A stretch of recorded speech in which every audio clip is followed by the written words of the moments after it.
खुशखबरी दे रहा पाकिस्तान च वसन वाले वसनीकां नूं, शहरीआं नूं, रिहायशी जिहड़े उत्थे रिहायश पजीर ने क्रिश्चन लोग, उन्हां वास्ते बहुत वड्डी खुशखबरी।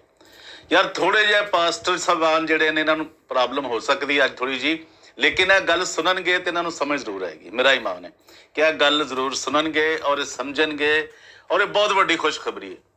पाकिस्तानी हिंदुस्तान गवांढी जिहड़ा मुल्क है उन्होंने भी कुछ फायदा हो सकता है जे उन्होंने भी सुन ली तो, क्योंकि साड़ी जबान समझते हैं जिहड़े गवांढी ने पाकिस्तान के, इंडिया वाले। अच्छा आपको मैं बता रहा हूँ यार कि एक बहुत ही अहम आज जो बात है, जो खुशखबरी मैं आपके साथ शेयर कर रहा हूँ, इसको ज़रूर सुने और हर पादरी साहब को ये मेरी वीडियो भेजें। ये उनके लिए भी खुशखबरी है जो मसीही हैं, जो मसीही ईमान रखते हैं, और क्रिसमस का मौका है। ये देखें, आज वादा करें कि आपने ये वीडियो ज़रूर शेयर करनी जो मैं आपसे आज आपको खुशखबरी सुनाने लगा। अच्छा यार, वो खुशखबरी ये है